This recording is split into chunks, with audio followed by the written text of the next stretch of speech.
একাত্তরের দিনে একজন শিখ ভক্ত তার চাকরি জীবন থেকে অবসর গ্রহণ করে। এটা একটা পরম্পরা সেই শিখ ভক্তের কাছে। তারপর আসছে আমাদের ব্যক্তিগত জীবন, কর্মজীবন বা চাকরি জীবনের মধ্যে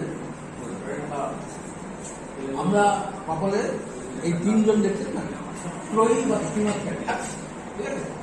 আমাদের তিনজনের কপাল যদি মাপা যায়, আমি একটু তো এই মুখ্যমন্ত্রী আনন্দ বলতে একটু তিনজনের কপাল যদি মাপা যায় তো দেখা যায়, যদি মাইক্রোস্কোপ যদি দেখা যায়, 100x যদি বাড়ি দেওয়া যায় তাহলে তাহলে দেখা যাবে যে তিনজনের কপালের দুঃখ থেকে ক্রমশ আপ লাইন যাওয়াটা একই রকম। সেখানে পরিচয়টা আমাদের কিন্তু চাকরি জীবনে তার আগে থেকে কিন্তু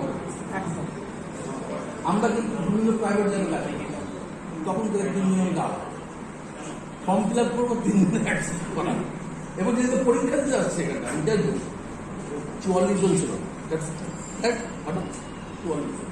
44 জন আমার ইন্টারভিউ, তার মধ্যে 9 ছিল, ঠিক আছে? কোথায় আসলাম? সিওম জমিতে ইন্টারভিউ, ঠিক আছে? বরুণদার চায়ের দোকান, আজও বরুণদাকে বলি, পশ্চিমবঙ্গের ঘরের চায়ের দোকান বরুণদাকে বললাম।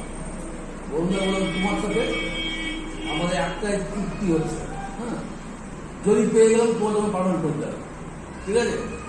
সেটা কিন্তু বরুণদাকে বলছিলাম আজও কিন্তু তোমার পালন করতে আমরা আছি, বেড়ে যায়। তো যেরকম বরুণদার সাথে পালন করতে পারি, আমাদের সম্পর্কের মানে দৃঢ়তা দিন দিন আরো বেড়েছে। আজকে আমার মেডিকেল টেকনোলজি বাইরে আমি আমার আন্তরিক শুভেচ্ছা জানিয়ে কিছু কথা বলছি। আর যে আমরা একটু দাঁড়িয়ে আছি